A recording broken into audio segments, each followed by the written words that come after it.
Good evening, Rotherham. Is anybody in? Are we here?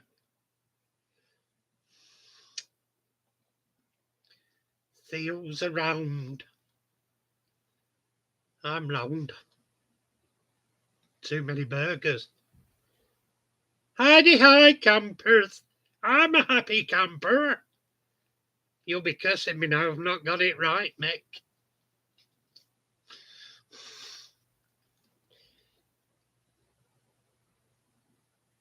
I'm wondering what to chat about this evening. I knew I wouldn't have it right, Mick.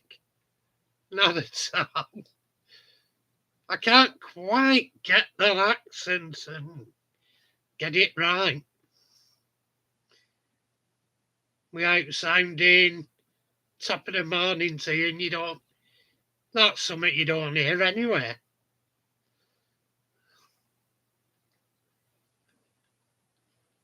Along with another lot of other things people use that you don't use.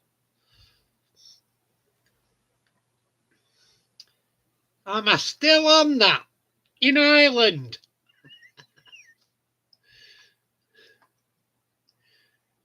Oh God, makes me chuckle.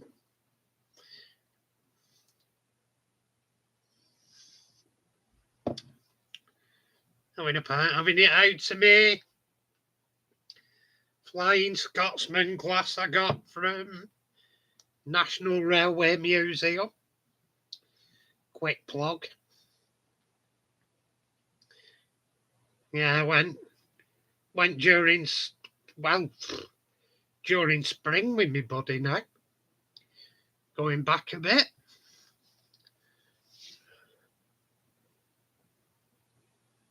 Was good fun. Met some Americans, but we don't talk about that. Actually, they were a lovely couple. Hang on, wait a minute. Where's my remote for my light? I've got a remote control for my light. I can never remember where I've put it. I really ought to organise shit. Get me shit up. Get me shit together. They talk about ducks in a row. All mine are scattered about even, and I'm pretty sure a couple of them are pigeons. Hang on.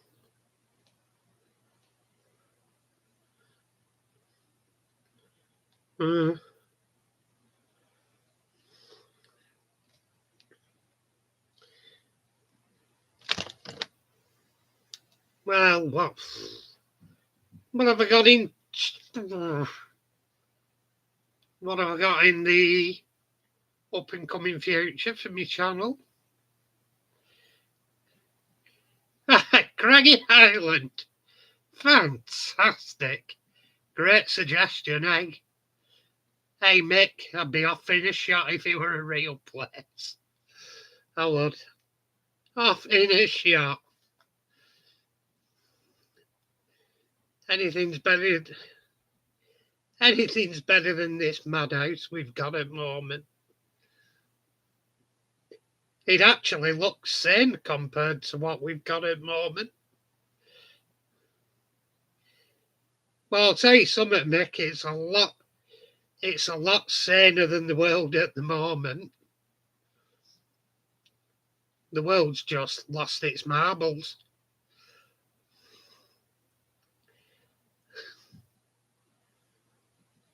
Yeah, well, I don't think it's lost all its marbles, but I'm pretty sure there's an hole in the bag. Yeah, so plans for the future. Well, I'm thinking, I'm going to be doing the layout. I might go in next few days and get some more wood because I need some more. Well, what they call it? Not the boards, the actual framing work. stuff for framing. Yeah, you will do. I'll put a video up, mate. Each extension I do, I think I'll put a video up. It's somewhere good run trains then for channel when I've restored them, and it's going to be 3 sections, so I've made a start on the second section, but there's going to be 3 5-foot sections in all, so it'll take it to a 15-foot long layout. By planning on 4 foot for each end, see, I want 4 lanes away all the way around, so I think I may have to make it a bit wider at each side. I've still got room in my living room, Mick. It's quite a big living room. I've just ditched the telly because there's not much shite on the TV anyway nowadays. It's all propaganda and bullshit and keeping up with the Kardashians, Big Brother. Oh, it's all bullshit. The only decent programmes are on stuff like UK Gold, and I can't get that.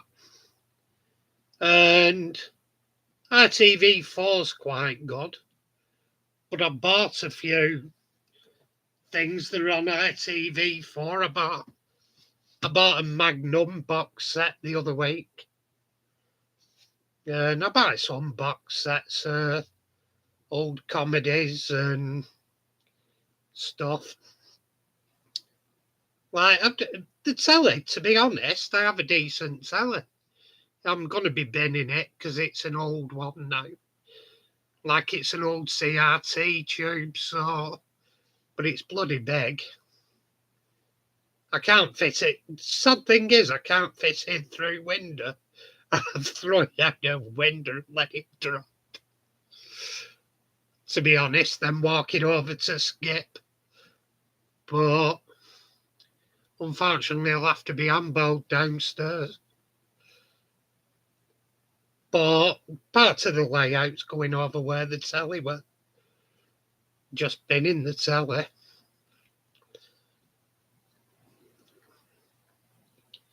My mate actually gave me quite a big flat screen, and he took it back because he took it back for in his backyard for watching soccer on, because I never actually set it up. I just left it in a corner.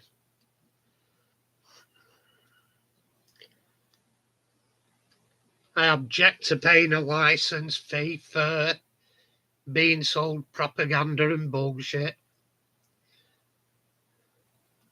So who else is in? I can see, Mick, we've got 3 in. Who else is here? Shout up, peeps. I can see you're in, just being quiet in the background.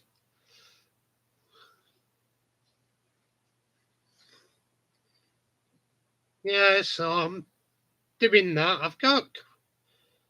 I'm thinking of doing some carriages and wagons restorations for a change away from locomotives. I've got quite a few things for that idea. I'll also probably be doing a little video out of stills because I visited my local model railway club and they have a nice layout there, so should be fun. I may wait though until I've had a second visit and I may put some video in with it. Hello, Valleys. I forgot your name again. Saw you earlier in Hot Dog Pilot's channel. Trying to think a name again now. Chris. Cheers, Chris. Yeah. I'm terrible for remembering. Don't take offence at it. I'm just terrible at remembering names. Oh, jeez. Staff change so much at work. I've not remembered the names before they're leaving again. Yeah, I've just learned the names and they've handed the notice in. God damn it. Hey Chris, I could organise my own surprise birthday party. That forgetful.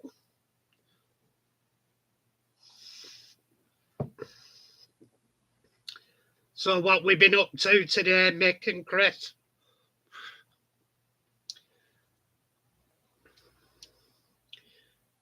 I've seen the James Bond one you've done, Mick. That's a lovely finish. The James Bond Aston. Impressed with it, looks good. If anybody else wants a look, it's a good Facebook group. Diecast Modelers Community over on Facebook. Anybody feels like joining, feel free to join in the fun. Like it says, Diecast Modelling Community. It covers all sorts of modelling.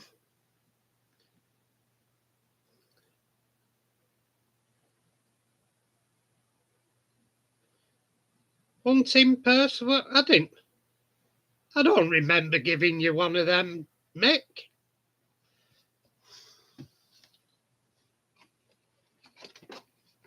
I can't remember buying two. You mean that one? Sorry, hold it still. You mean that one, Mick?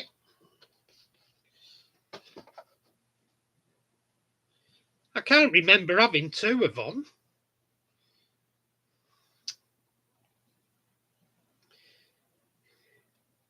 Hey up, Scooby. How you doing?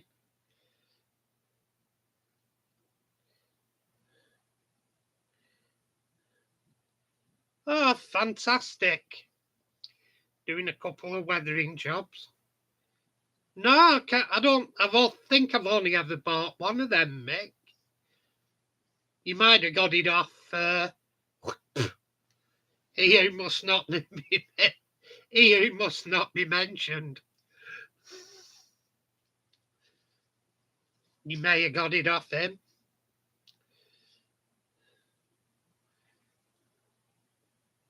I can only remember. I might have done. Like I say, my memory's atrocious, and I can't remember doing it if I did.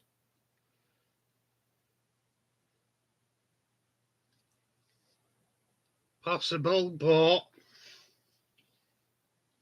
yeah, it's a nice little kit. I'll have to get round to building that. It is a nice.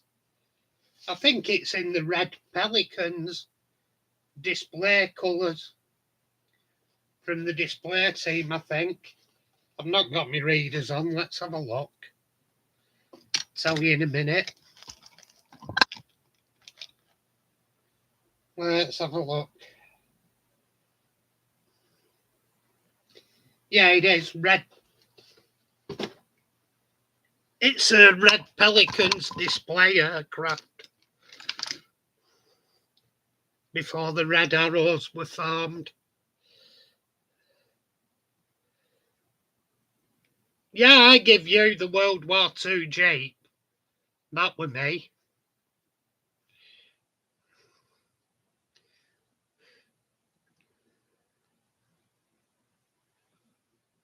You're probably outbidding me, Scooby. I've give up for today. Every time I've been outbid. I thought, sorry, there were no bids. So 7 hours, there was, what do you call it, Hornby footballer, Man United. It had one of the plates missing off one of the sides, but I were planning on renumbering it and renaming it Man City for my favourite team, but I got outbid on it. Are you on the wagons?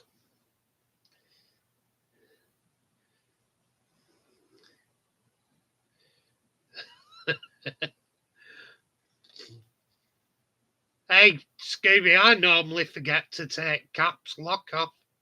I shout at everyone.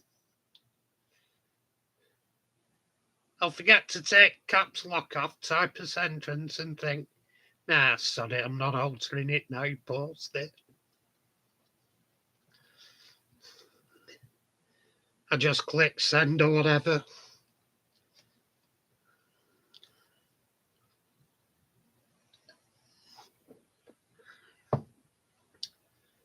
Yeah, that Jeep at some point, Mick, I might be ready get round to it at some point, but I might struggle nowadays because there's that many minute parts.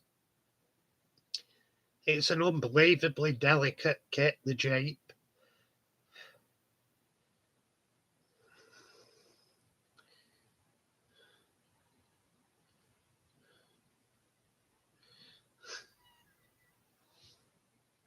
Hang on, wait a minute. I'm dreading to think now and dreading to ask, doing what to your sister, Scooby? Anybody would do anything with my sister's brave.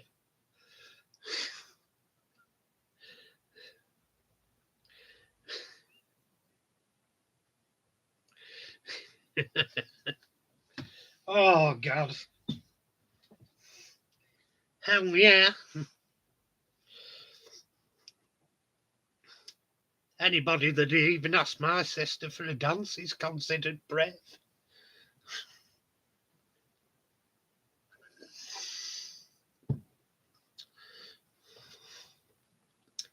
I'll never forget one of my mates said once, he says, hey, your sister looks nice, I fancy her.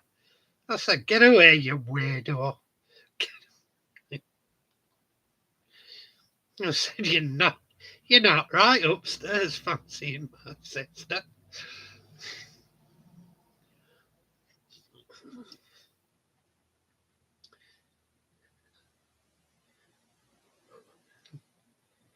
Yeah, so I've got a shed load of stuff under here I've to put away. Bloody off eBay and Fox transfers and have to put them to their allocated places. I've got decals,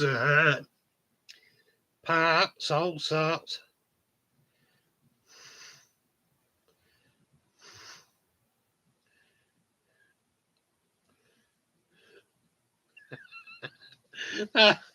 Yeah. Jeez, he's had 48 years to learn and he's still not legged it. Oh, sorry, 45 years to learn. Still not legged it. It must be love.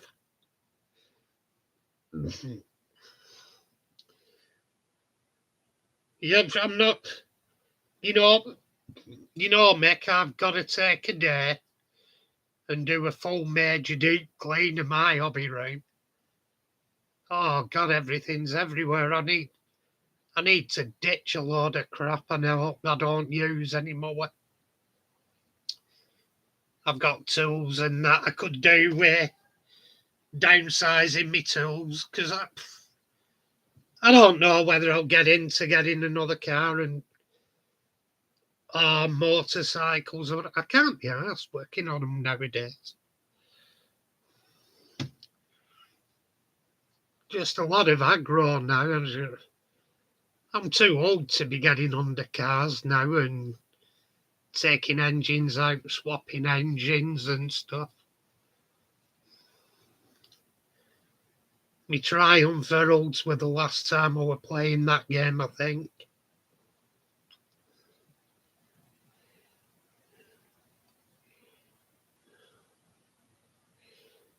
Yeah, true enough, Mick. I've got all sorts though. I don't think the incentive's not there with me to buy another car or motorcycle. I don't mind hopping about on trains and buses. Train fares, bus fare into town now is only £2. If you want a ticket for all day going everywhere in local area, it's a fiver. Cheaper than you can run a car. Well done, Scooby. 1-1. Which wagon you got, Scooby?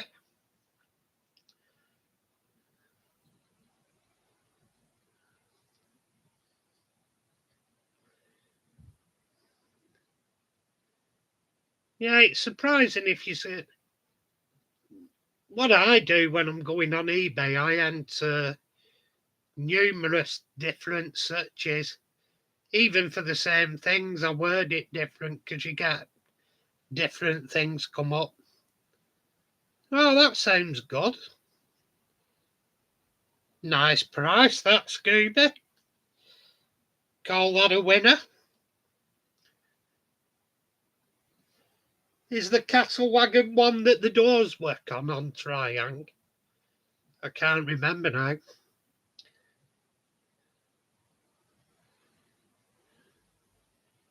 Good evening, Andy. How you doing, fella? Had a good day, and what you been up to? Fuller? What were the others? Not 4 cattle wagons, I take it.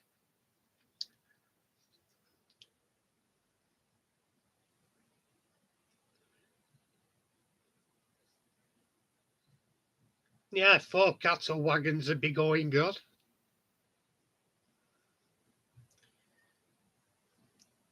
Yeah, excuse me if I'm like that a bit. Bloody fruit flies, they're doing me head in.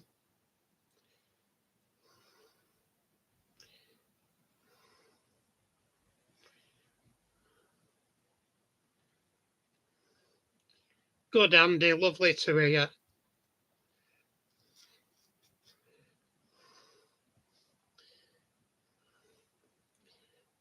We're just chatting about that with Mick, Andy. Probably, maybe sometime this week, one of my days off, I'll probably pop down to Wood Merchants and order the wood I need. When I cut down the sections when I got it last time, I didn't. Well, I planned right, but there wasn't enough of the actual bracing and everything for underneath and the boxing, and there wasn't enough length. I underestimated it. And I want some extra plywood boarding as well.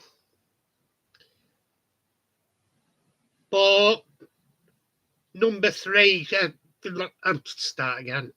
Episode 3 will be coming up, probably be a couple of weeks.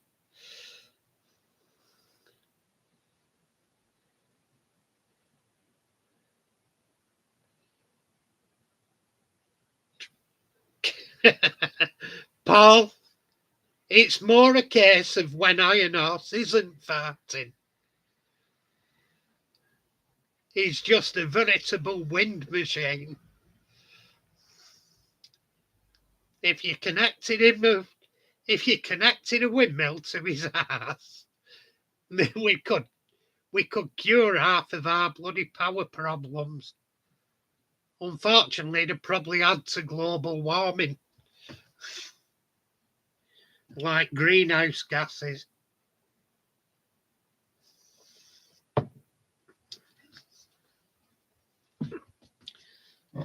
Mazdy's not suffocated, Jenny.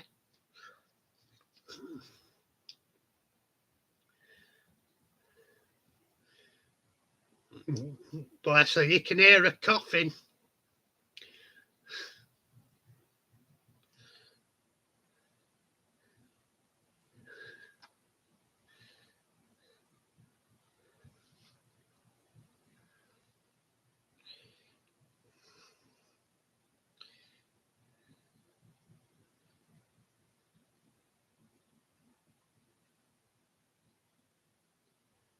Ah, cool all, Scooby.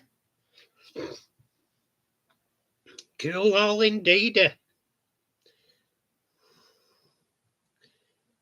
Cheers, Andy.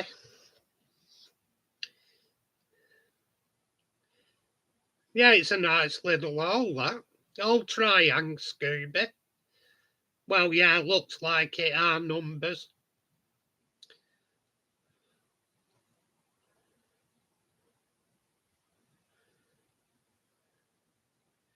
Really, the numbers as well, they're pretty early on in Triang's history. Well, Triang Army. Army now is what was Triang.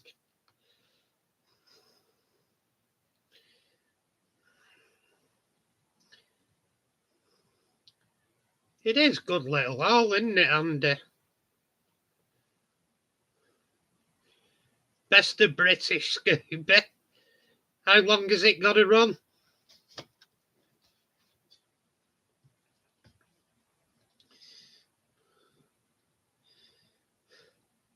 I saw one. Is it a 7? There was a mint boxed. I think it was 7 plank Triang wagon in brown. I think it'll have ended now. But that would go in for nothing.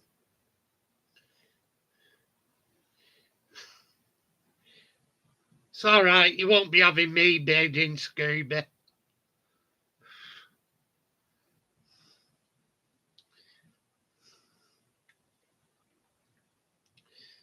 I've been thinking of getting a couple of Triang wagons to take the old couplings off and take the old wheels out, you know, where the axles poke through.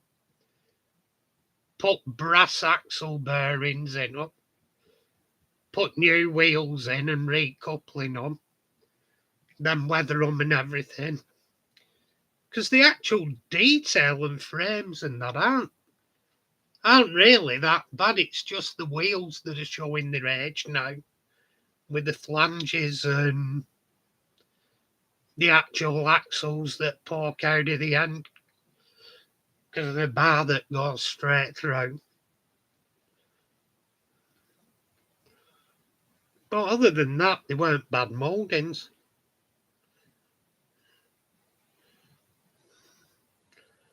All right, so were the ones with the axles that show through at the ends 50s? I'd a guess.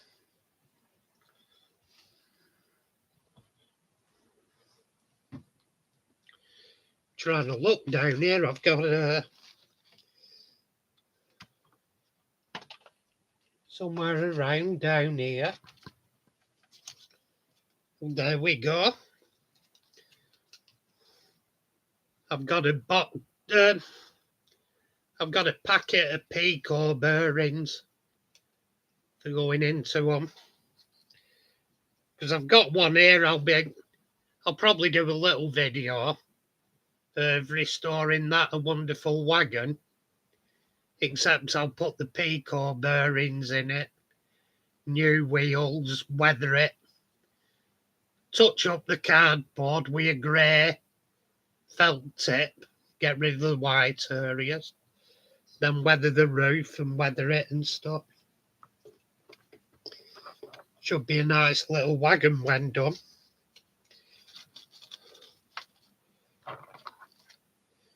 And that one, I bought an interior for the Hornby little 4-wheel coach. It's like a resin printed one. But what I'll do, I've got a load of liquid resin. I'll probably put it in a box and mould it and make some more. Then I've got a shed load of passengers to put in it, and I may well put lighting in the coaches so they're lit.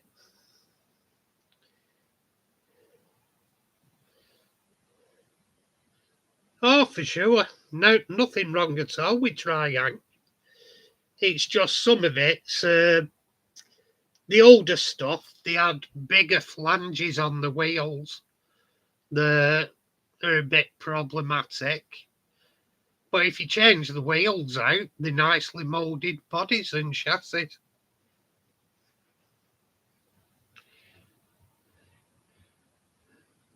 Well done, Scooby. Oh, 20-ton brake van. 99 pence? Well done. I say. So what's your total expenditure? On all of them, including post. Don't say £20.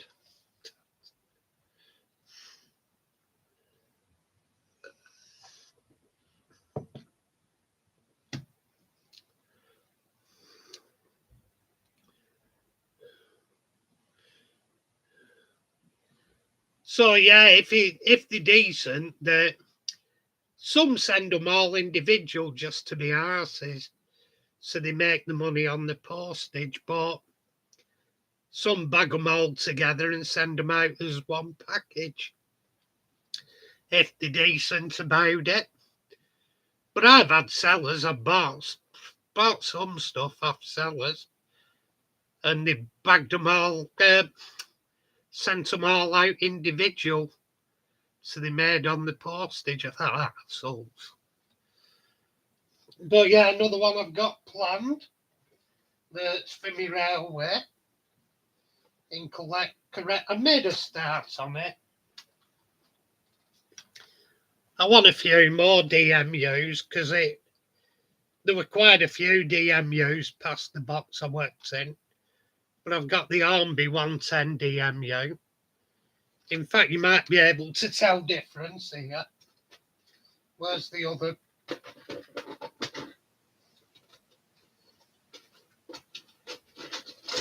See this model?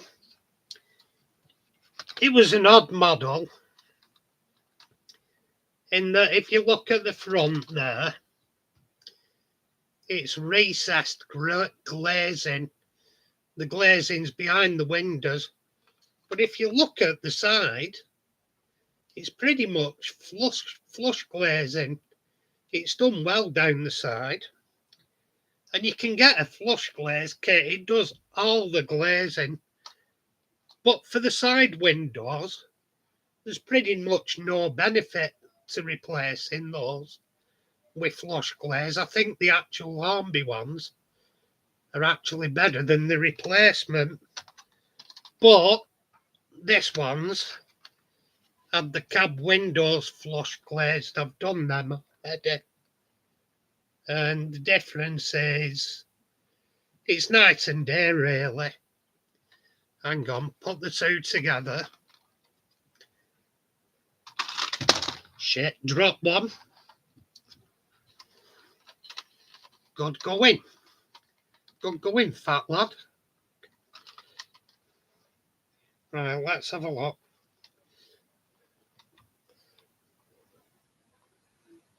Right, there you are.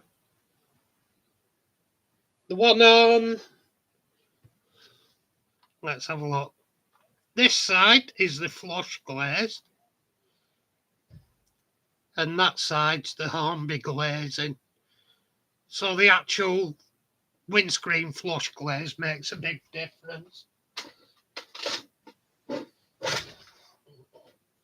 You'll see that better on video when I do it eventually. But I'll have a few DMUs because it were a DMU area.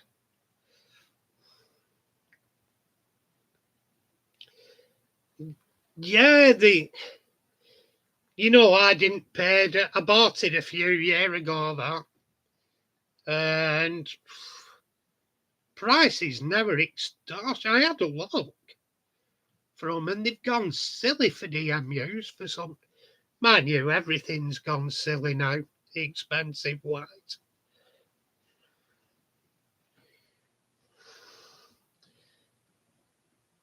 eBay's getting it's getting harder and harder to get a decent bargain on eBay now. You have to be, one of the things I find, you have to be wily and watch for people that have had put terrible photos up or bid on non-runners that, like, you have to be wily what you're buying, like, and take a few gambles to get bargains now on eBay. A lot of the real bargains have gone off eBay now, because a lot of it, you have to beat wish I was traders, I call them, or I wish I was traders. They'll get it relatively cheaply, or what they think's relatively cheaply on eBay, and then they'll put another cut on top, and they put a loaded cut on. They're not happy with a tenner or whatever. They'll put 30, 40 quid on top. They put silly prices on. You look at some stuff on eBay and you think, get away, you stupid get. If somebody pays you that, they must be an absolute idiot.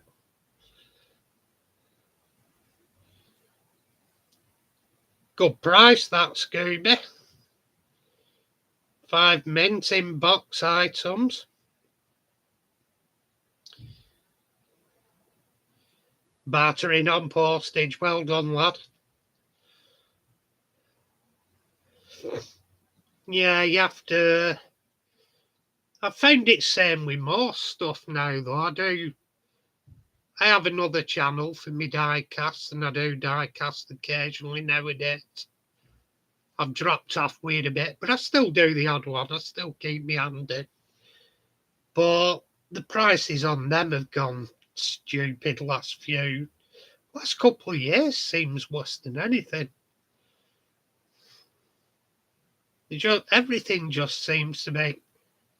I mean, I understand there's a cost of living gone up, but some people have been knocking the arse out of it. They're going stupid.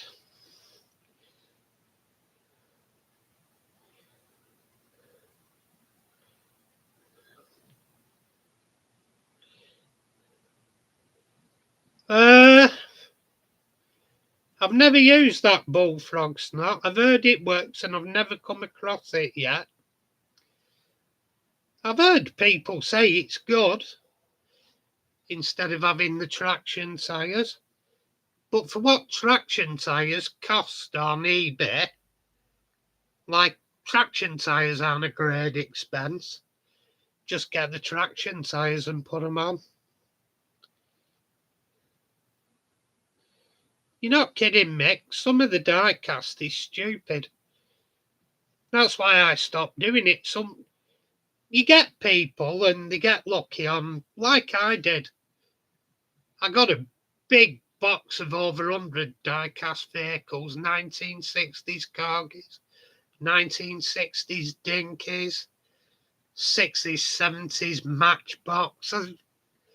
There were a load of good stuff in, like good models, and I got the whole lot for about 15 quid.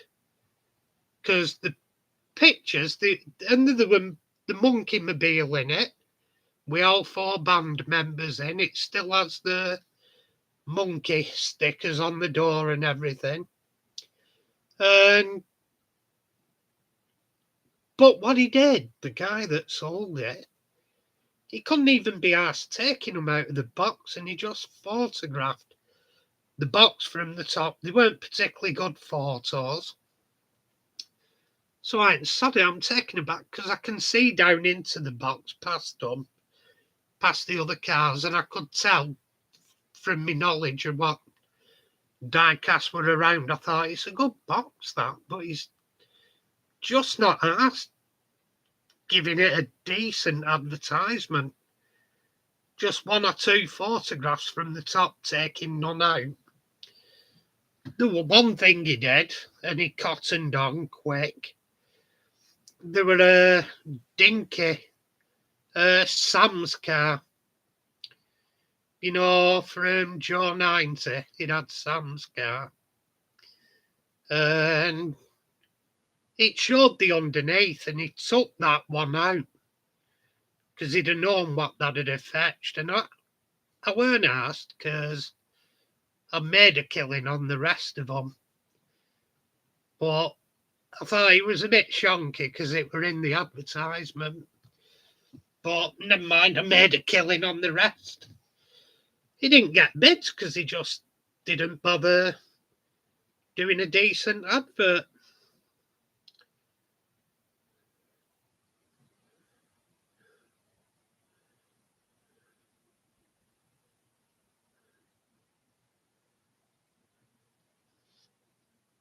You know, that's a shit's trick, Scooby. They'll probably be sulking because this is what I say. They'll probably be sulking because they haven't got the stupid prices they were hoping for. Like spoiled kids, they're all getting mega greedy.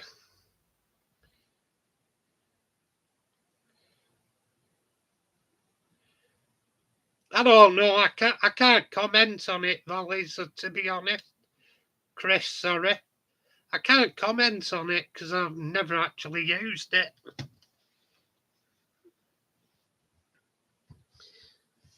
I've heard some say it's okay, some not.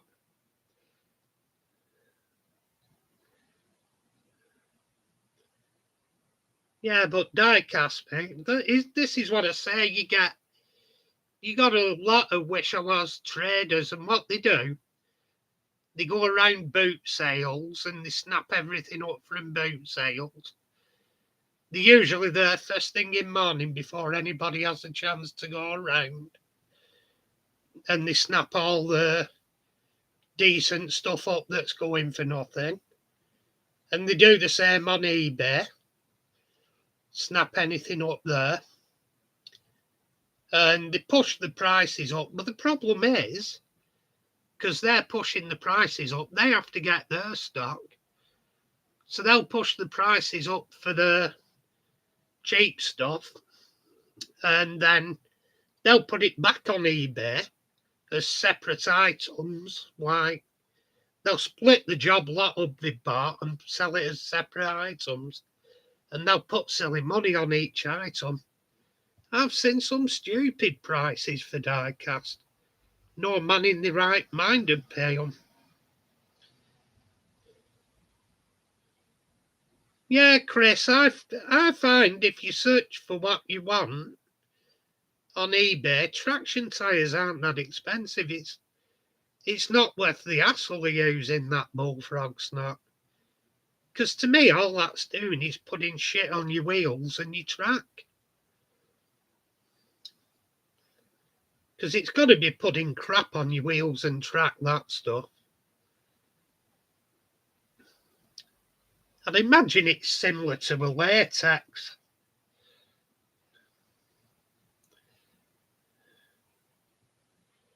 Ah, right, I get what you mean. Get what you mean, Scooby. He'll probably do it.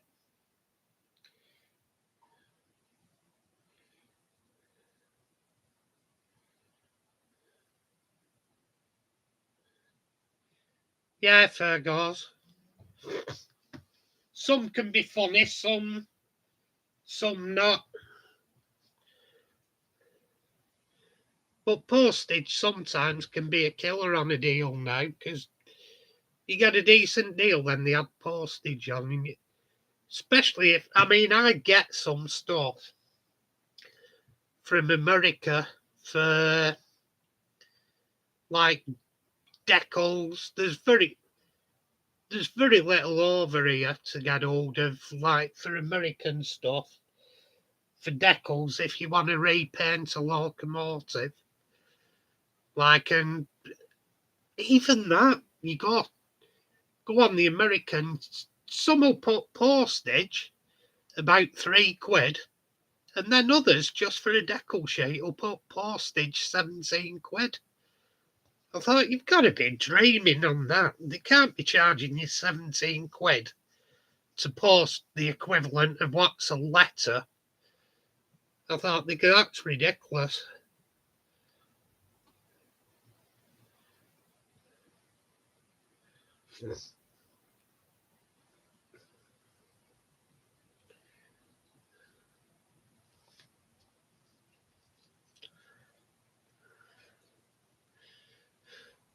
You'd think anyway, the person who you bought off had noticed they'd had a multiple purchase off someone. I'd have thought anyway.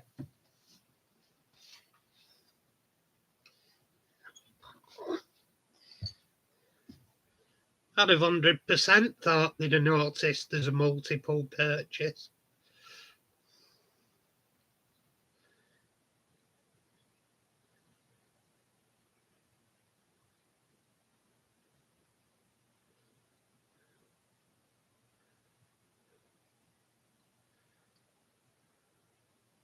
You'd think they would, though, wouldn't you? You'd think sellers would. If they're selling pretty often on eBay, if they've got multiple items on them, there's a chance of multiple buys. You think they'd have learned, but who am I to argue? Oh, ugh.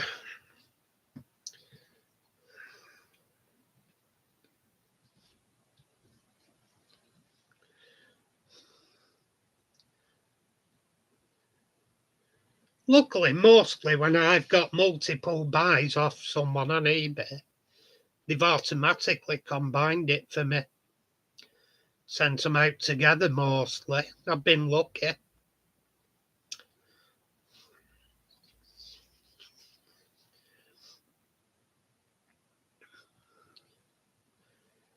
I'd do it that way anyway if I was selling something. Just bundle it in one bag and bloody a box or whatever and post it out. End of problem. One postage. It's more hassle for yourself doing it, and it's not worth the money packing them all separate, and life's too short.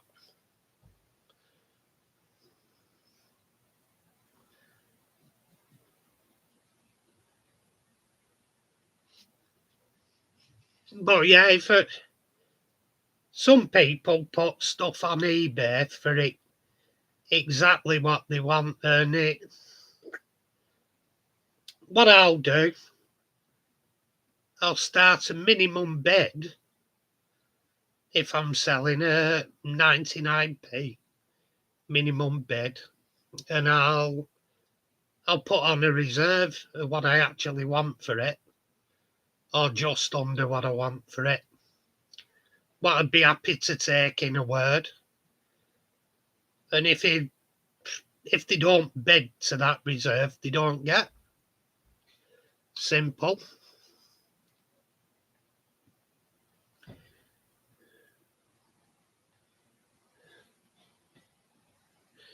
Yeah, I have been thinking about a new work mat.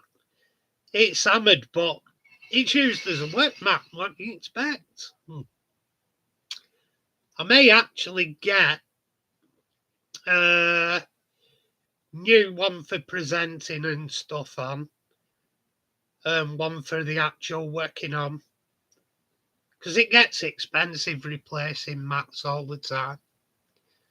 I've done it in the past. It's an expense, to be honest, especially when you get onto them bigger mats like I've got. They ain't cheap. And being half Scots, I watch the cash. Yeah, it is. It's a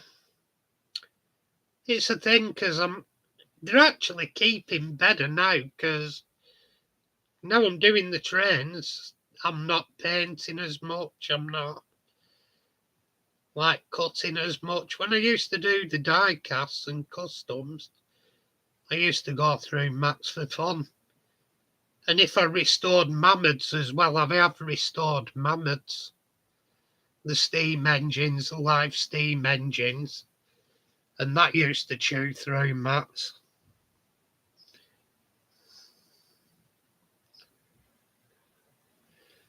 Yeah, mate, you're not kidding. I know what you have. Yeah, I do as well. A box of shite. Did I don't know whether you've seen me with that guy off. he was on Dickinson's Real Deal. He was one of the presenters, and he has his own antique shop. And he did a video on the value of Matchbox cars, and he had this lot, and I'm not kidding you.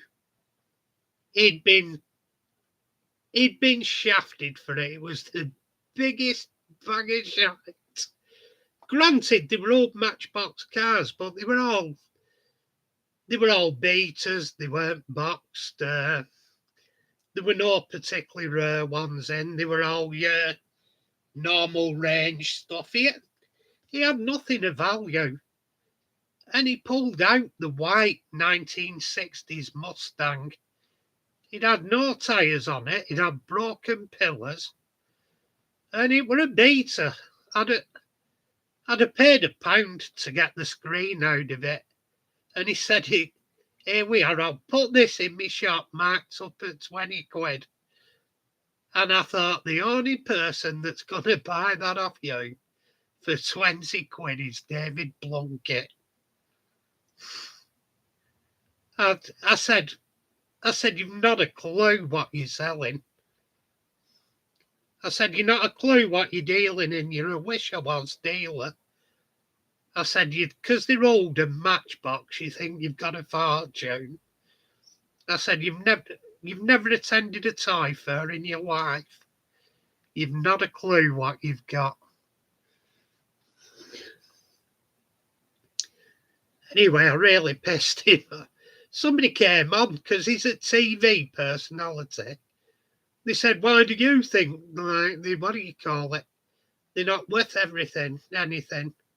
I said, because I don't think I know they're not worth anything. I go to a toy fairs. I said, they're worth what he paid for them. In fact, I'd have bargained for about a £5 off what he paid. Anyway, he hated me. So I've pissed off a TV celebrity. But he were a typical BBC knob. Not a clue. Champagne Charlie. Well, champagne socialists in BBC, they are. Been to university, then on to whatever they're doing. Champagne and what do you call it? Pims on the lawn. Bunch of idiots they are.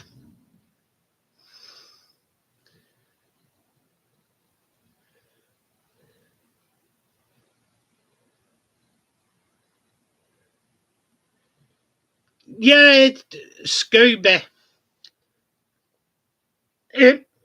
It's a fantastic source for decals. If you've never been into Fox transfers, look them up. They're fantastic. The two best people for decals are Fox transfers and the Historic Model Railway Society, I think it is. HMRC, I think. And they do meth fix transfers, press fix.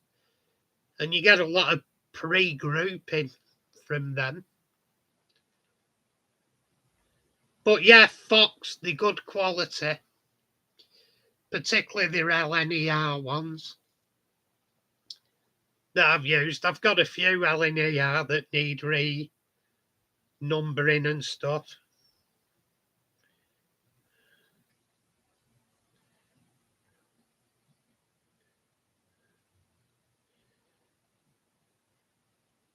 Bloody hell, Scooby, was that boxed? Was that Minton boxed though, that?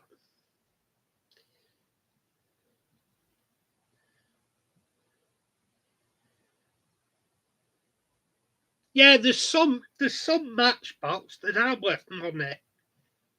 But you have to buy the right ones, and he didn't have the right ones. They had pennies worth. Like I've got mint box stuff and I've paid more than like normal, but all the ones he had, there were no boxes. Half of them had no tyres on them. The ones that were super fast, the axles were buckled, our suspension had collapsed. Half of them didn't have paint. Some of them had, they were all beaters, they all needed restoration or just parts cars. He had about 20 quid in for the lot, for the bag full. And he wanted 20 quid back for one Mustang. And he were worth about a quid for the screen for rest if you were restoring another.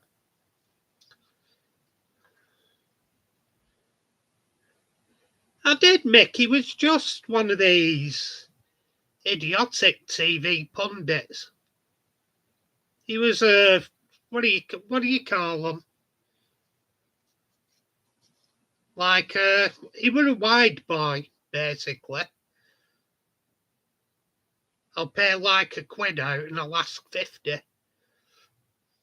Like, and I bet people are paying him. I bet people are paying him for him in his shop because he's a celebrity. Just so they can say, "Oh, I got it from his shop." Tell you what, for that sort of price, he can stick them up his ass. I'll go and buy 20 from a toy fair rather than one at his shop. There's a lot of special sort of people around nowadays.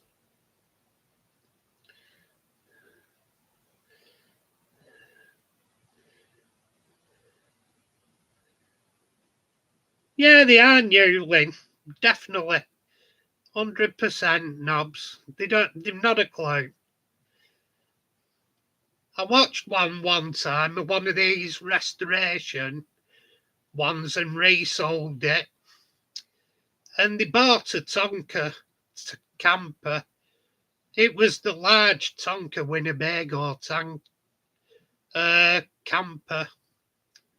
And they restored it, and it's the first time I've seen one that were worse after restoration than before they touched it. They didn't do a proper job of it. Because a lot of the stuff, if you hunt around, there's Spurs suppliers in America for the Spurs, but I'll guarantee they didn't know that. And you can buy the riveting tool from America you can drill all the rivets out, repair all the metal, like respray them, repair damage, and a big percentage of the parts you can buy reproduction and everything. From America, you can get the decals, but there were parts missing off it, and I looked at it and I thought, what a pile of shit, I wouldn't buy that off you.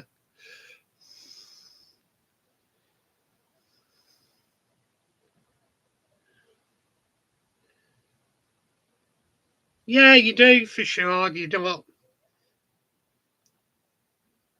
Your best bets now, even.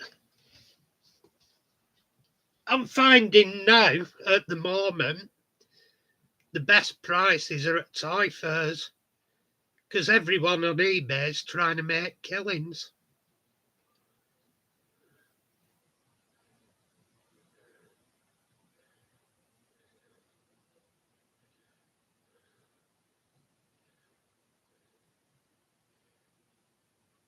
That's just stupid, that triple Freightliner.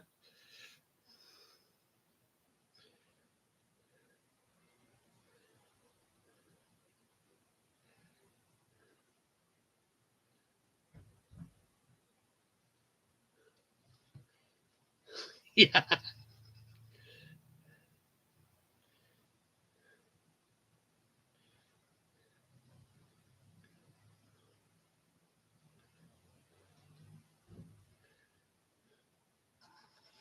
Fair goes, New Ellen, way to go.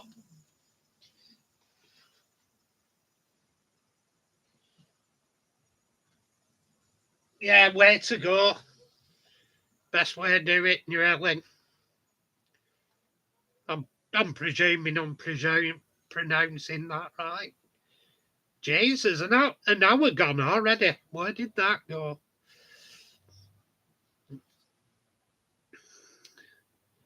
I'm not in a rush anyway. I'm only hopping off and getting a shower after, ready for work tomorrow.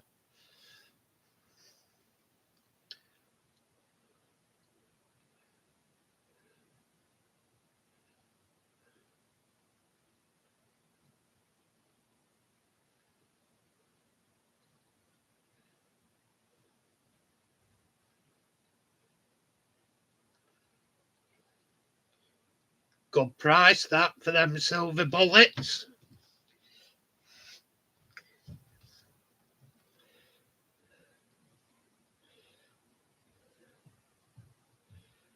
Yeah.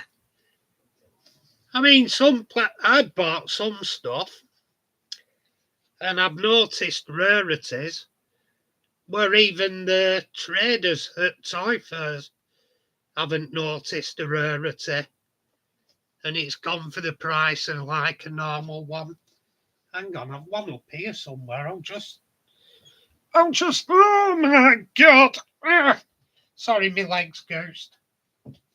I think it's over this way somewhere. Unless I've hid it somewhere. Ah, there we go.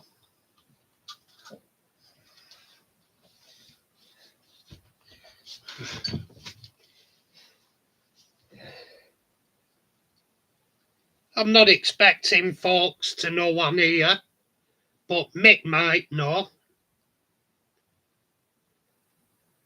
Have a look at that one. I'll try and hold it still. It's in decent condition.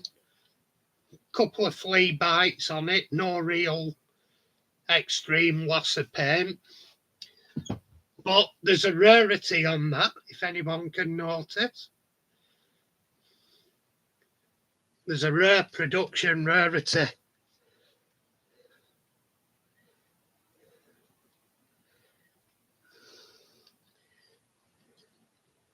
What can you notice that's rare on? It'll be an incredible coincidence, Newling, if you've got the same as that one, because there's a difference on it. You probably have it, yeah, but I bet it's one of the difference. It's got all four wheels on it. Well, that's always a bonus. I've got one actually mint boxed, never been out of box, but that's A1 condition. It's beautiful. No, I'll tell you what it is. The biggest percentage of them, that band round the middle was black. That's a rarer chrome band. And Matchbox, they did it quite often. You got slight detail differences, and they'd run it for a short period, then decide no, and then the main production got something else. I've got a few. I don't know, Mick. I wouldn't sell it because I like having the oddball stuff, the unusual ones. I've got a few of them now. I've got the Dodge Charger. They normally had it with a silver interior and bonnet scoops. And I have the one they released with the white bonnet scoops and white interior. I've also got the Mod Rod tractor that had the headlights instead of the chevrons on the mudguard. So that's a rarity. Yeah, you're right. Silver band, Mick. I've got a mint boxed one in back that has the black band, which was the biggest percentage of the production run. But yeah.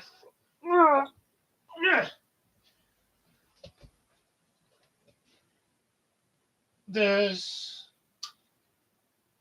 oh yeah, Mick. You know I told you I did code 3 when I cut the cab off one truck and put it onto another. like the builder's truck, the Mercedes builder's truck. There you go. That's what it looks like with the Dodge cab on. I cut the Dodge cab. Well, no, sorry. I took the cattle truck bit off the Dodge and I cut the cab off the Mercedes. I cut the cab and chassis off the Merc and mated it together. Makes a nice unusual Code 3. It might actually go on layout somewhere, that.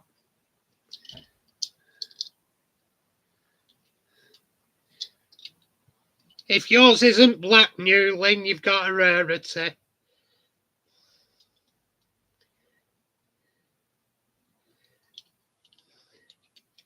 Yeah, it didn't come as a Dodge.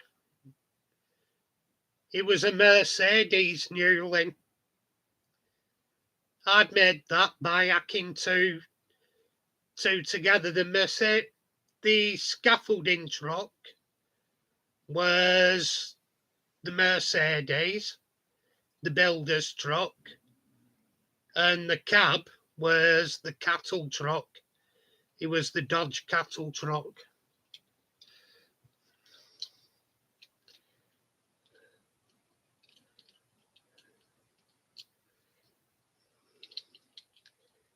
Yeah, the Mercedes Mercedes builder's truck. I've got about 3 of them. The Mercedes, the actual back bit with the Merc cab. I've got about 3 of them. I've got super fast and original wheels. But yeah, I've not got my readers on. I'll have to go. Yeah, that's original wheels, not super fast. So it may get a place on layout somewhere. I don't know yet. May well get a place somewhere on it.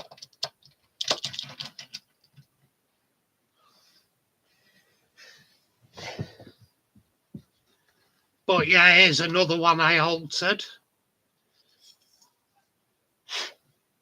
to make my own car. Make a car I had in the 80s.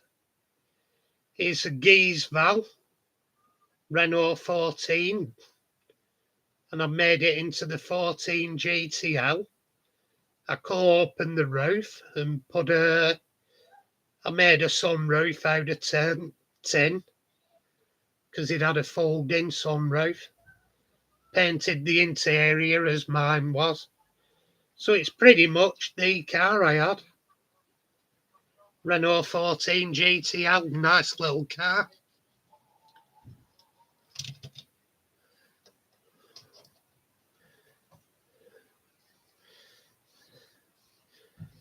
For sure, Newling. Some see Matchbox, they weren't a particular scale. Some scale out well and others don't. There's certain ones you can use and certain ones you can't. Say the Ford Corsair, that scales out well. If you compare it to a modern car of a similar size, the Ford Corsair scales out good.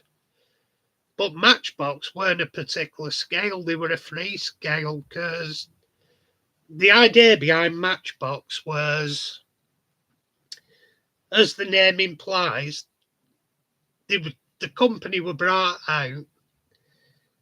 The owner's child, the school said, the teacher, they said they can bring a toy in as long as it fits into a matchbox. So they decided to start making toy cars that fitted into matchboxes. So that's where it became known Matchbox. That was the idea, but up to now, here's my favourite custom paint job I did with the airbrush. bit of a masters. There's, hang on, trying to get a good view of it. It's a bit mucky at the moment. The camera doesn't do it justice, really, because there's metal flake in it. There's all different fades going on. The metal flake's a mirror flake that shows up all. You can pick that up nice. It glitters all different colours, but it needs a good polish and stuff.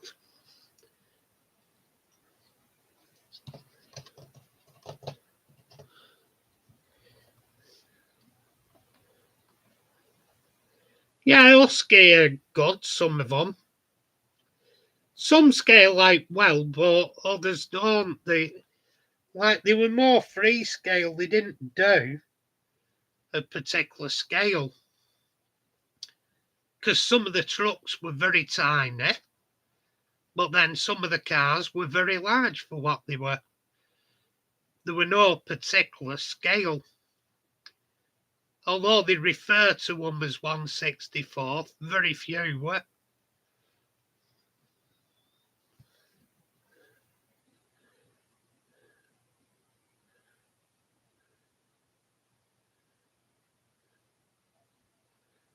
Yeah, there was very, very few that were actually 1/64.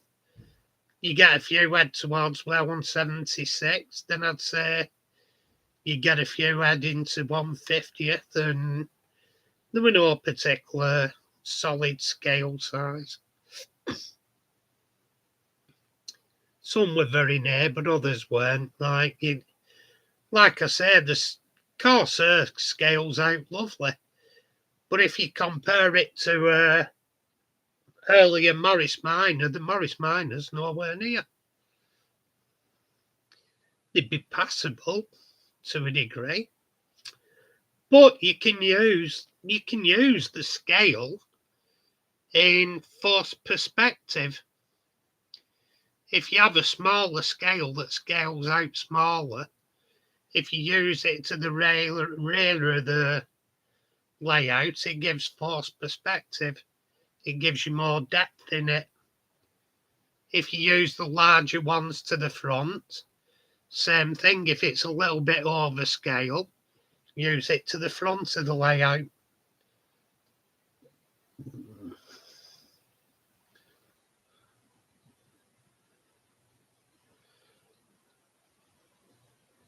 What, you mean you owned a Renault Civic? A Renault Scenic, mate? A real one?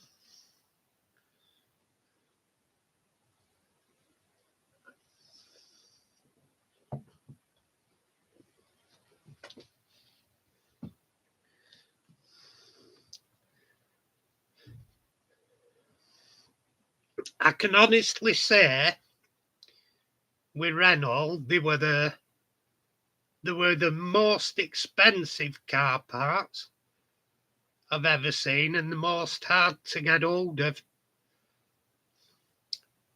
Even in car shops, I needed an alternator for my Renault 14. And they wanted over, back in 1987, they wanted about 120 quid for an alternator. So I went, screw that. I got some, it were the brushes that had worn out on my alternator. So I stripped it and got some carbon out of another, I forget what I got them out of now, another motor or whatever. And I cut them down to fit and put them in. Thought, screw that, I'm not paying that for an alternator. Made my own brushes.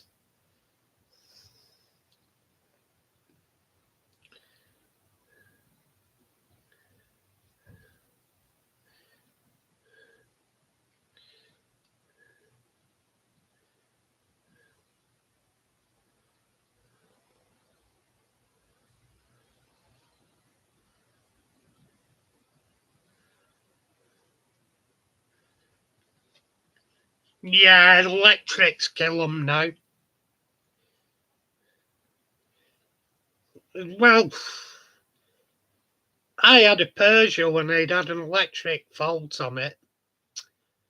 And I got down to what it was eventually, but I was like, sod it, bin it. I binned it.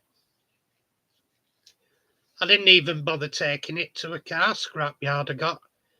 I got a better price at a scrap metal salvagers. So I waded in at scrap metal salvagers. Got a good few pints off it.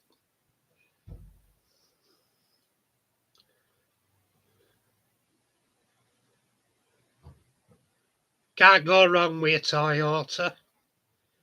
I used to work for Toyota and believe it or not, we had our Toyota garage where I worked and we were in with Peugeot and Peugeot, they must have had 3 recovery trucks at least every day bringing in broken down Peugeots.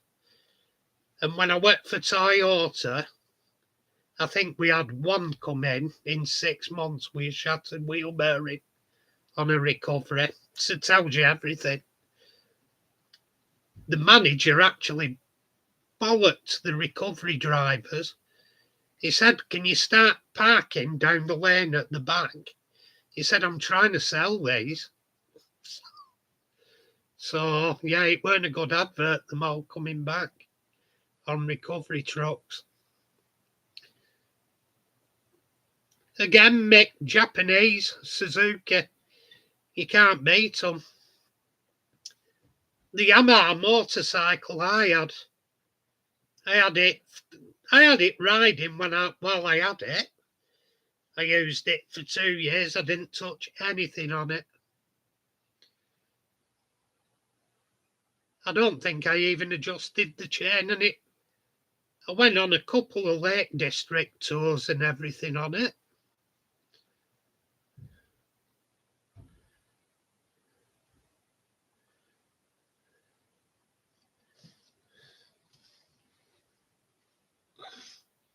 Yeah, it's getting an expense running the bigger stuff around now.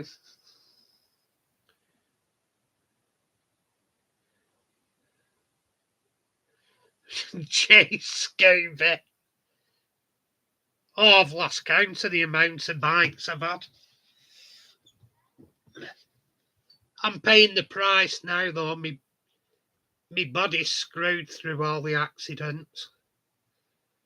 Like all the spills, and I've ended up in a couple of gardens, and I've been pinned back together, nearly lost a leg. So now I can't. Well, I have other problems going on with body. Why I call me channel shaky hands shed. I've got shakes going on with hands and multiple health issues. I even call myself a spastic nowadays. Because I mean, oh, the amount of entertainment I get with hands flapping everywhere. One dinner time where I work, I went in, I filled my plate up with my lunch, I got an involuntary twitch, chucked it all in salad bar, and the actual chef went, "You wanker." Cheers, mate. And another one, I poured myself a drink. I started walking back, twitched and threw it all over myself. Wet through for afternoon.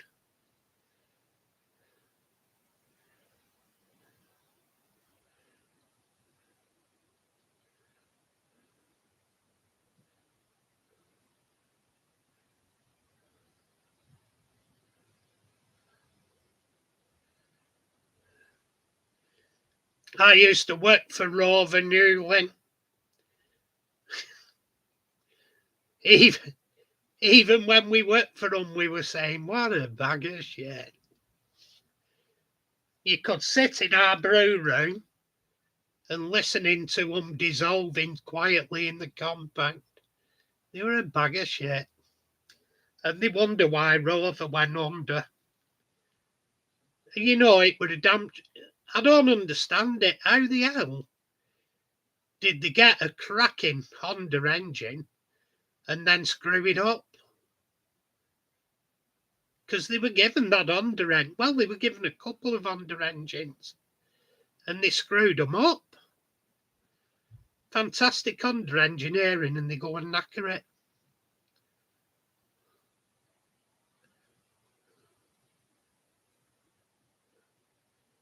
Yeah, Pugs, Peugeots, the diesels aren't that bad, but don't buy a petrol Peugeot. Just do not do it. I think their actual diesel engines are either Perkins or Cummins engines, and they're not that bad, but the petrol are abysmal.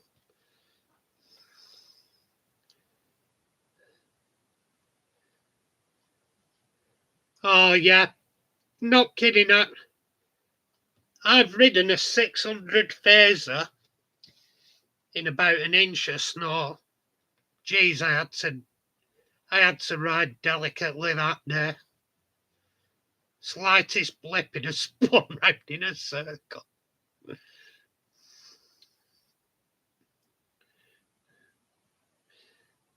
Hey, that's what they did though, Scooby. Without any doubt. One day, I'll never forget it. They got a Austin Maestro diesel. It was a rare car in itself. They didn't sell many, mainly because they were a bag of shit.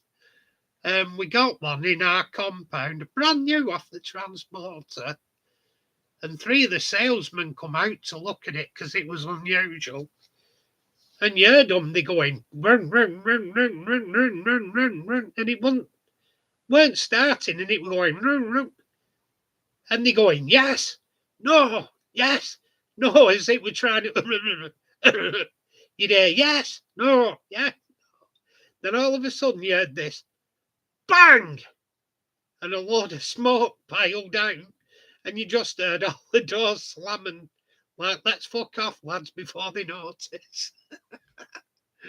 Yeah, so that went back on the transporter and back to Rover. What a pile of crap that was. I don't think we sold a single one. Maestro diesel. To be fair, the 1.3 Maestro was like owning a diesel. Because when you were on the motorway, you got overtaken by trucks going uphill.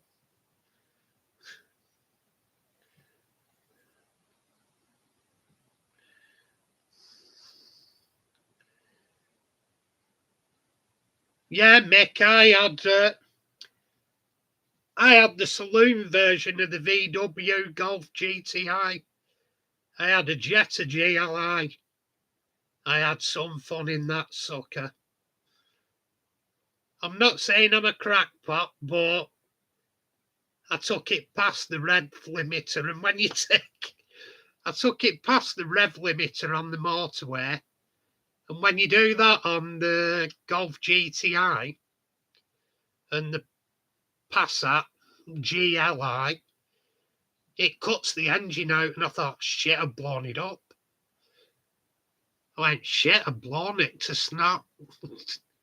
And anyway, it was going downhill as it did it, and it just went. It let it back in, like the electronic cuts off. Let it back in, and it just went boom, opened up again. And they actually have it, so you don't take it off the rev limiter and blow engine. Very nice, Scooby. I think it's just as well I didn't get an LC and I killed myself.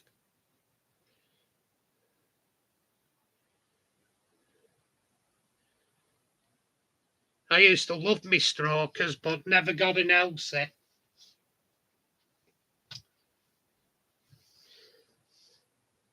I think biggest stroker I rode on the road were a Suzuki GT 185. And I got bollocked for that. I was a little teenager. I hadn't passed my bike test. All I had were Yamaha RD50, and the signal man I used to work with, he goes, "Oh, you can use my bike for nipping into town if you want." And I had no fear as a teenager.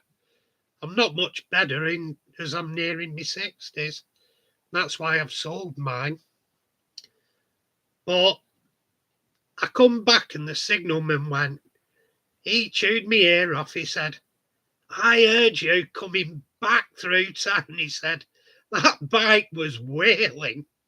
I went, "I know." I said, I'm not going to lie, I thrashed it. But yeah, we're getting too used to. My last bike was a Yamaha Phaser 600. And I was getting too used to dropping a couple of gears and lifting the front end. And it'd lift at 60. It'd still lift at 60 miles an hour. So I thought, I'm not going to last long doing this shit.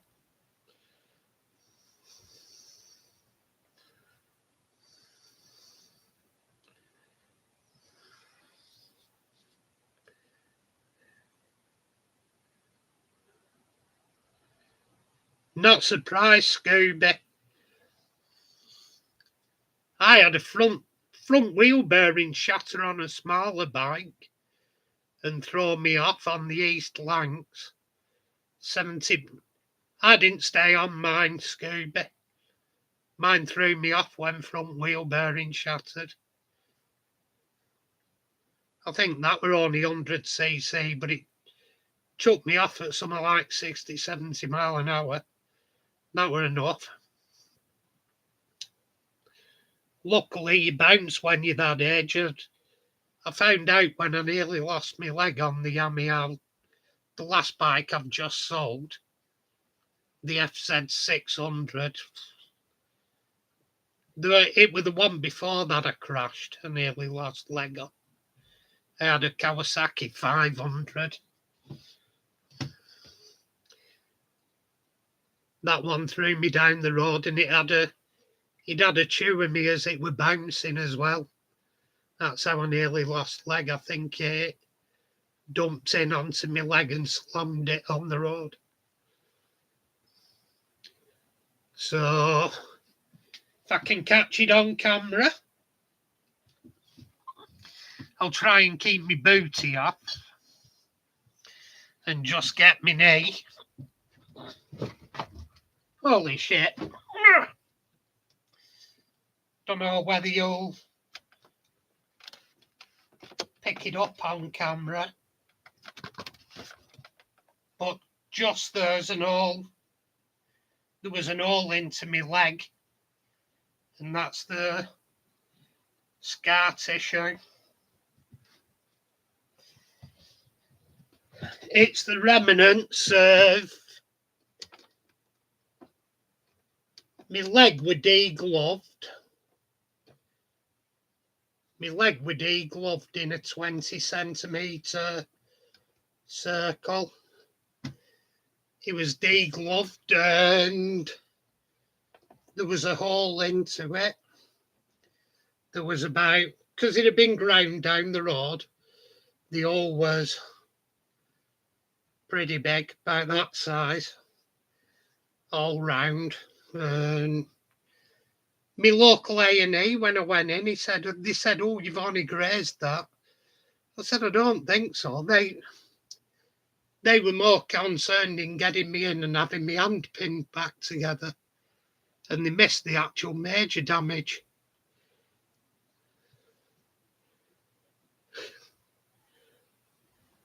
Oh, mate, it's only the half of it, the amount of crashes I've had on bikes.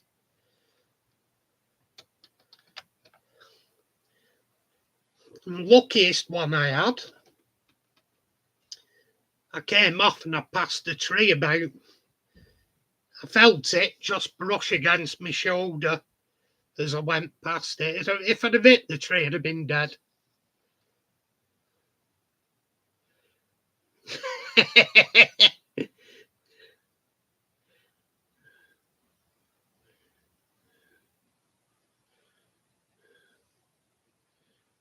Fantastic, Scooby. Look at the draw. If you're going to hit anything, hit a push.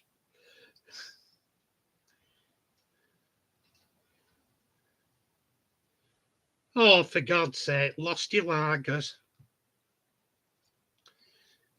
Well, I have a friend at the moment. He's in hospital after a bike accident. He hit a car and I can't really blame the car driver because I know what he rides like.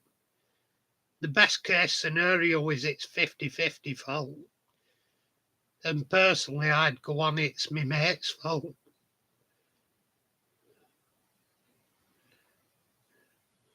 Yeah, Mick, you're right. I drove a Porsche and didn't rate it. I'd probably rate it differently again if I got on a track with it. But on the road, there's far better cars for your money than a Porsche. They're just about the worst car in the world to be stuck in traffic in. The bloody horrible car. Only thing they're any good for on the day-to-day road driving is looking at yourself in shop windows. Golf GTI is cracking little car. Out of all the cars I've drove from Rolls Royces downwards, like I've driven more stuff, Ferraris, Porsches, Rolls Royces, Bentleys. Out of all the ones I've drove, the most enjoyable drive I had, to be honest, that I enjoyed thrashing around, was the little Jelly Mold Micro. Cost nothing in fuel, nice little handling car, nip in and out of stuff. There were a lot of fun to be had in them Jelly Mold Micros. Anyway, we're getting on to an hour and a half now. People are dropping off, and I'm thinking of calling it a night and getting a shower for working morning. I loved them, Mick. I couldn't fault them. We had a fleet of them at Van Hire Company I worked for. Could not fault them. I hired loads of them off them. I went up and down country, you know. I did some courting up Yorkshire. There might be a little squadron of me knocking about up Yorkshire. Up Yorkshire. I can't give exact locations away, but it might be York.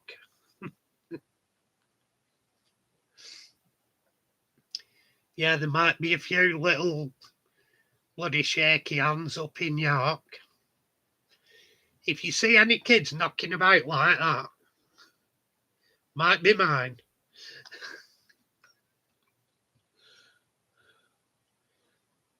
Yeah, they run forever and a day on a gallon of petrol, them things. I loved it. Great car for courting. Go out, get around the country and cost you nothing. Like I used to like visiting some of the girls up York. You get a lot of them working away in horse grooming stables with race horses and stuff like that. Birds in jobbers, can't beat it. There's method in me madness. Yeah, I dated a couple from up there. Nice girls as well.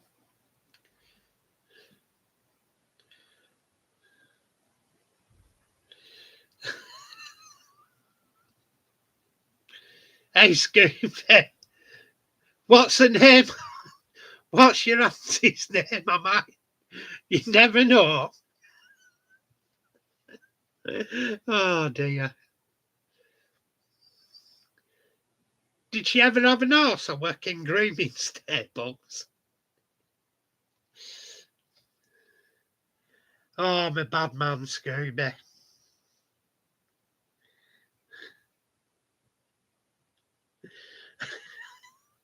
There's a possibility, Scooby.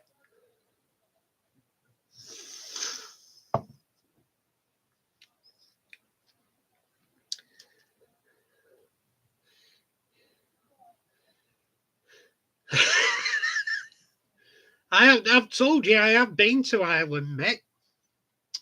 I can't remember what part it was, Southern Ireland, because I were only a young un and it were a horse-drawn caravan week away, a lovely holiday. But I can't for the life of me remember which part I went to. I've got photos somewhere I'll have to show you, see if you remember. Yeah, I'll dig out the photos. I've still got them somewhere. See if you recognise anywhere, Mick.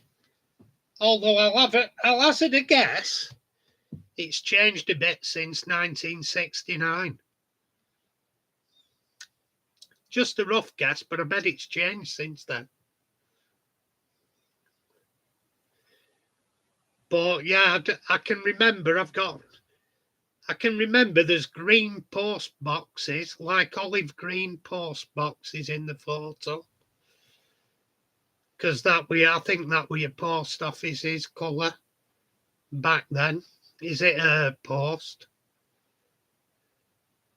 Yeah, they were. There's some on the photographs, Mick. But God knows where I were. I can't remember the area.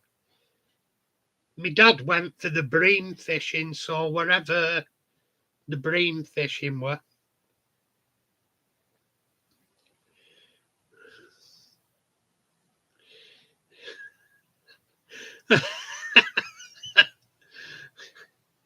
Oh, I don't know, Scooby. I prefer the new girl.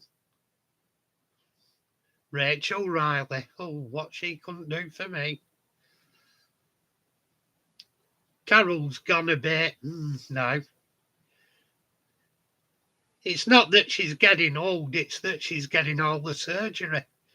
She's going to look not. I think she's one bit of surgery away from looking like Madonna. And if you've not seen Madonna, she looks like Pete Burns.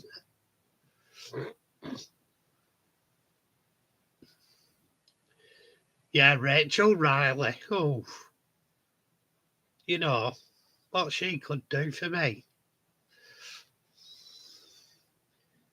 Probably give me a stroke. Yeah, I know. I need a girlfriend now that knows the sign of a stroke. That's what I need now. I've got to that age.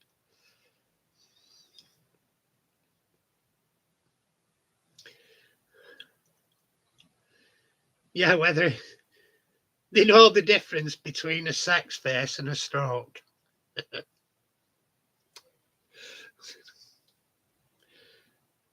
Hang on, we're beyond the 9 o'clock watershed, aren't we? I think we are. Let's have, yeah, we're beyond 9 o'clock now. Well beyond.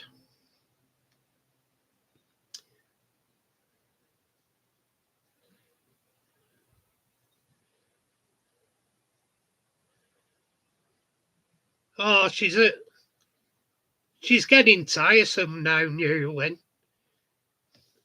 I used to like her, but she's starting to show herself up. She had her boobs done. She were having she were taking provocative photos, putting them online, and then she was like complaining that blokes were looking at them.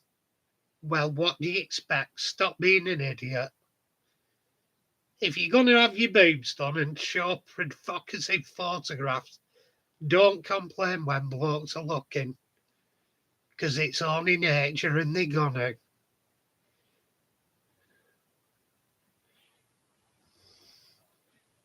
Oh, she's been foul for a good while. She's not the attractive woman she was.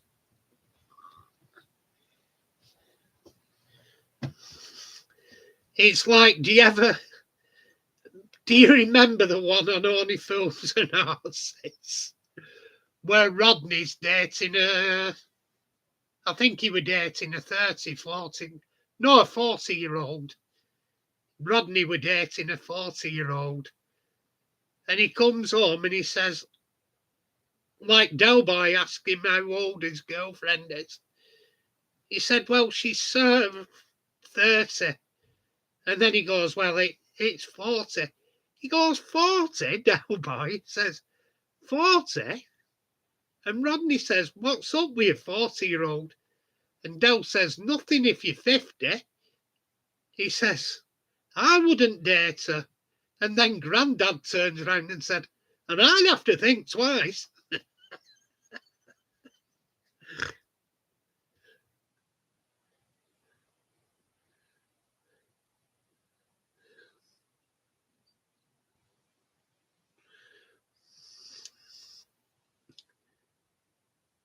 Yeah,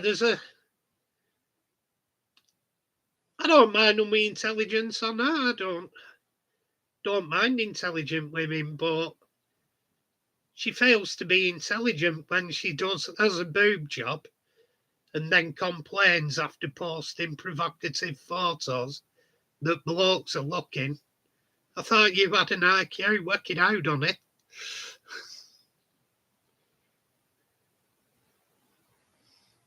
I don't watch TV, if I'm honest, nowadays, Scooby. Not watched it for about at least 5 years. I watch it if I'm in work. I watch TV, to be honest, and that's because I have to keep me patients entertained. I put stuff on for patients.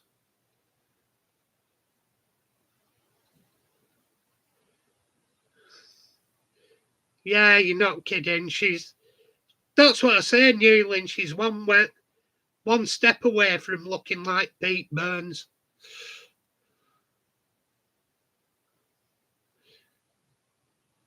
Yeah, Granddaddy. He was funny. That one is one of the classic ones they did. When Grandad said, well, I'd have to think twice.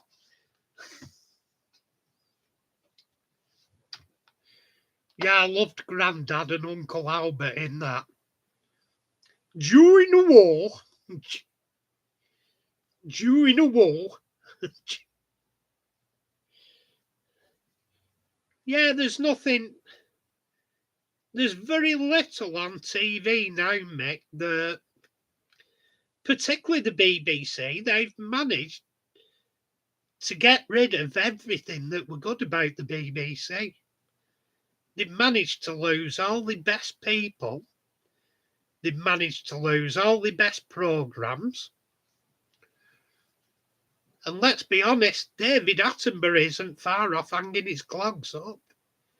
Once they lose Attenborough, that's it, they're screwed.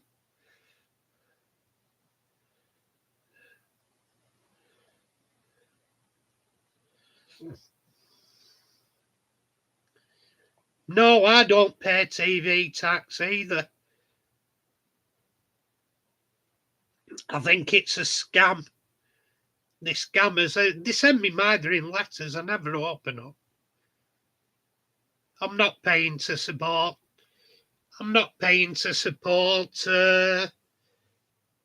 Propaganda TV, shall we say. A leftist. They're very leftist. And to a degree, the paedophile harbourers. Look at latest scandal. Another young person's life ruined by a BBC presenter.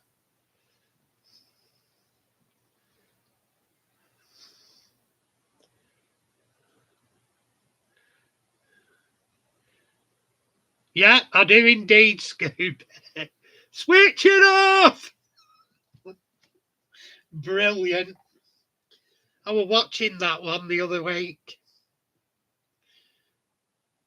I was watching the one with the Australian in the Crayford Cortina that runs in the back of the E-Type Jag that Bicey bought for his bit on the side. Dell had borrowed it because he didn't want Marlene to see it. Geez, my mate has 2 E-types. That's one hell of an In fact, even a Crayford Cortina now, if you have a Crayford, he was a wreck in that programme. But even if you had a Crayford Cortina Mark II now, Jesus, you'd be... There was in one piece and running like that one was. You're talking 10 grand even as like that as a shed for a restoration project on a Crayford Cortina. I think there's only about 5 of them left. Uncle Albert were fantastic, Mick. I loved Uncle Albert. All the ships he sunk. My dad were in the Navy. He used to chuckle at him because my dad were World War II Navy. Some of the old boys I used to knock, like we used to knock about with ex-forces during World War II when I were young, and we used to have one went near a pub near us. I mean, they'd been through a lot with the war and everything, and they'd all seen action, but there were one old boy. One time he said, I were in my ship once. He said, and we were torpedoed by the Germans. He said, and one hit the engine room when I were in it. And he said, and I saw the torpedo coming through. And he said, and I struck me match on it as it went through. We went, fuck off. Sorry swearing there, but it's after 9:30 now. We're on Watershed, but yeah. The old boys were hilarious. I struck me match on the torpedo as it went through. Boomerang trotter always comes back. Brilliant.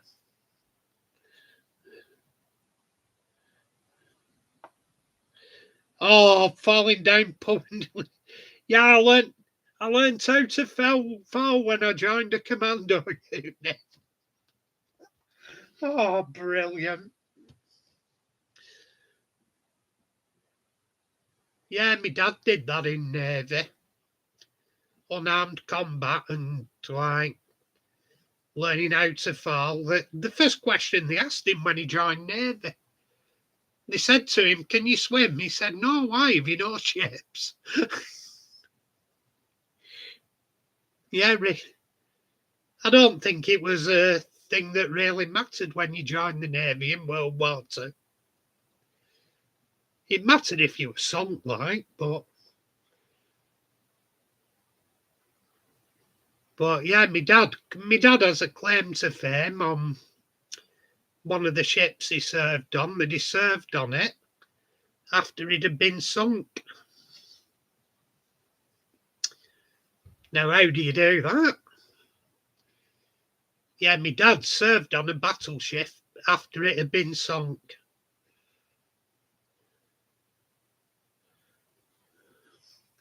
Yeah, you're right, Scooby. I'm sure there'd be something to hold on to, but you're not going to swim 400 miles. And most of the time, in some of the waters my old fellow were in when he were away, he did a lot in the Middle East, but he also did the Atlantic convoys. And if you hit the water in the Atlantic convoys, if you're in the water, you're not surviving before another ship gets to you. You'll be lucky to survive in the time it'd take another ship to get to you, to pick you up.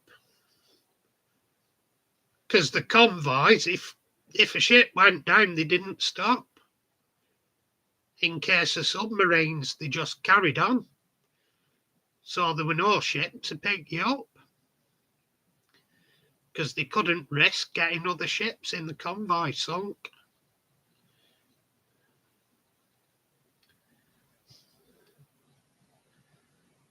Like, there's a lot of tales I heard of old fella when War is brutal.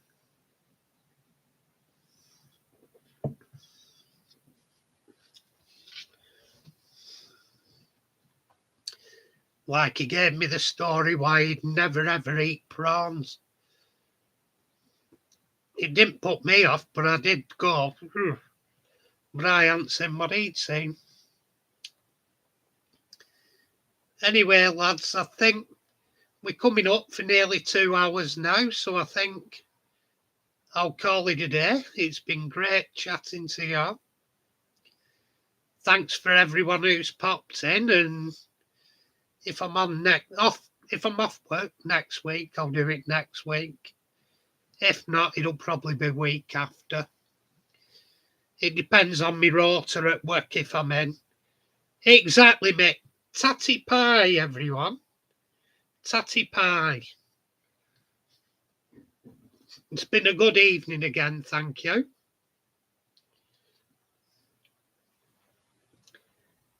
No, a growler's a meat pie, Scooby. Jerry, how are you? You've just got me as I'm going. Have you been lingering? Lovely to have you aboard.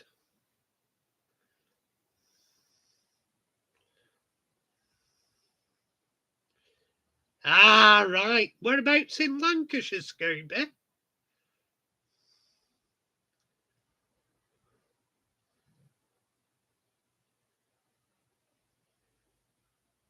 Lovely to have you along, Jerry.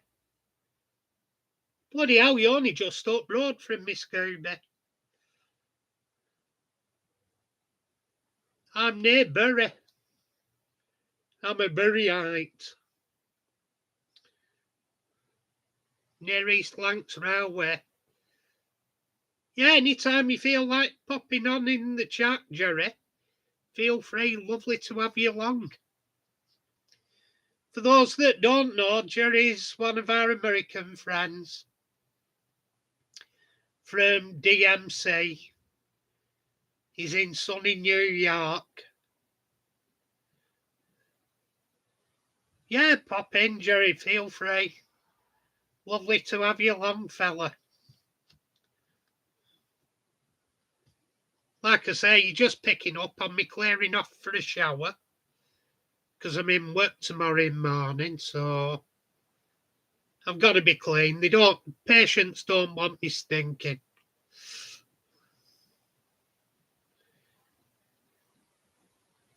Yeah, Scooby, feel free to join if you're not in it. Have a look at Diecast Modelers Community, Scooby. I don't know whether you're already in or whether you've found it, but on Facebook, look for DMC. It's a good group.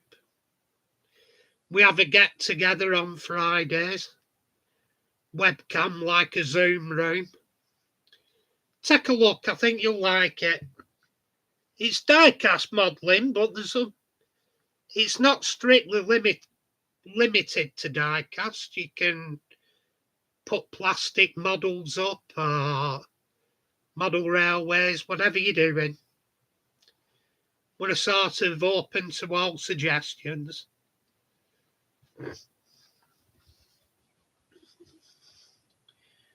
Jerry likes doing he does like American police, correctional facility, all the vehicles associated with that. He does a good job of, like he does repaints of the American cars into police vehicles, correctional facility vehicles, all stuff like that. Interesting vehicles he does. Anyway, I shall bid you all good night. Yeah, 1/24 scale you do, isn't it, Jerry? Forget. It is the larger scale he does. Does a nice job of them. Like I said, there's something different. People do all sorts of different stuff. Scooby, worth a look in. Anyway, that's it now. Tatty pie, I'm going brushing the sink down the, I'm going brushing the stink down the sink. Tatty pie. Here we are, the last one now.